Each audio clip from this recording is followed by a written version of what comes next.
Hi everybody. Today is Friday, July 10th, and I want to introduce you to my grandchildren. This is Charlie. He's going to be 4 at the end of this month, and this is Maggie. She's going to be 6 months next week. And I wanted to talk to you about the future that I'm hoping for these kids. Right now I'm going to turn them back to their mama. Bye, Maggie. Bye, Charlie. Thank you.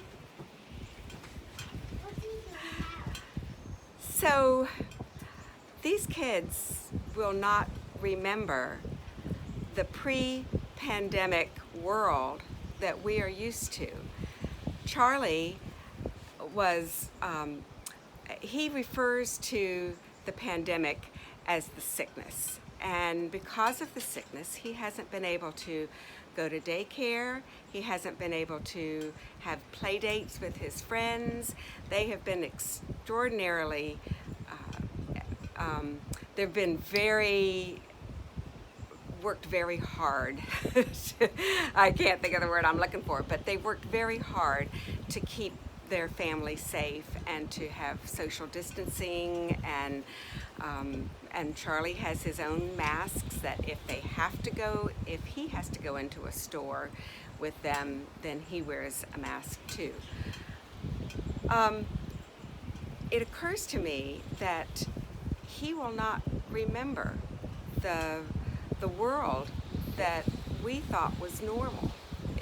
He won't have any memory of that. And Maggie was actually born just 2 months before the shutdown, so she will have no memory of the pre-pandemic normalcy that we talk about. You know, there is an underlying anxiety that we are living with this summer, and that is, what will the future look like? What will it be like for Charlie and Maggie? What will it be like for us? The anxiety is that we don't know. And I think we all have hopes about what it might look like, and I have hopes. Here are a few of mine. I hope that there's a vaccine for the COVID-19, and I hope that we have that vaccine by the end of this year. I hope that the Black Lives Matter movement will really take deep roots and make a difference for real change in our economic, social, political systems. I hope that will happen.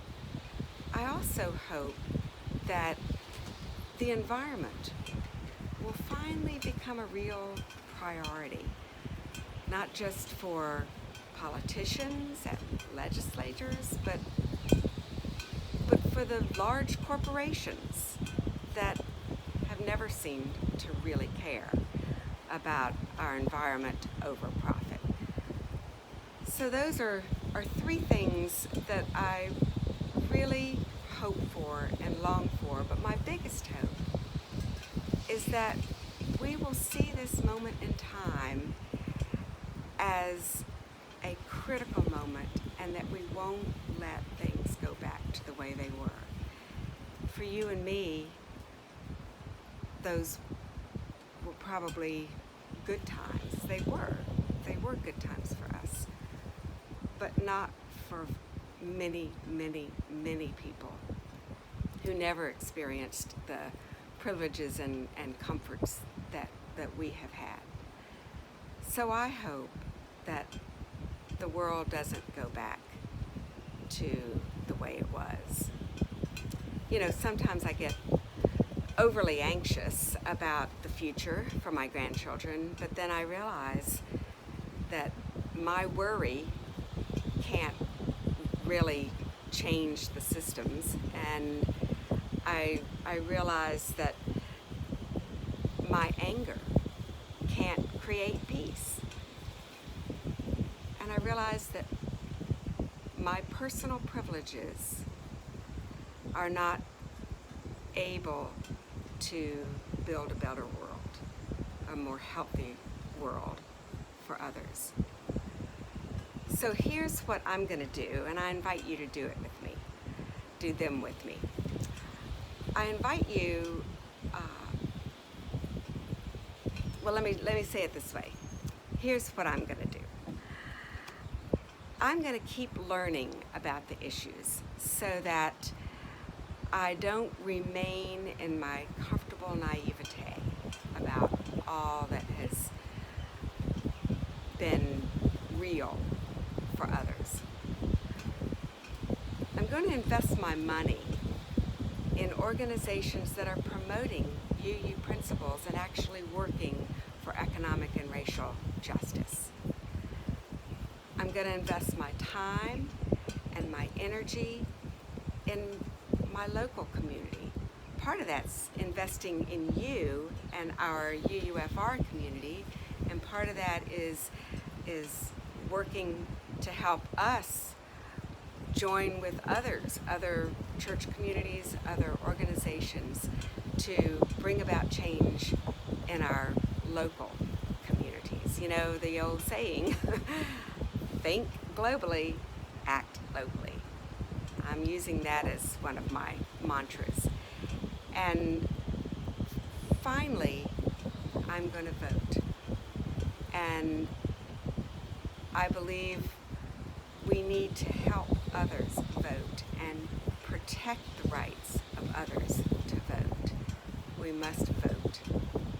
Always vote. And finally, I would say that in addition to those things that we already know about taking care of ourselves mentally and physically, you know, good nutrition and exercise and getting plenty of rest, we all already know that, and we're doing that to certain degrees, better on some days than others. But something that I believe is very important is taking care of our spiritual health. I think that spiritual health and an attitude is personal spiritual health is one of the most important things we can do to build a loving and healthy future. An attitude, one of those things is an attitude of forgiveness. An attitude of forgiveness is healing for the body and strengthening for the soul. So I want us to continue to embrace forgiveness as a way of being in the world, forgiveness of others and forgiveness of ourselves.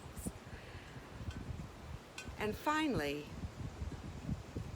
I would say that though there are many spiritual practices, I would offer these two, very simple.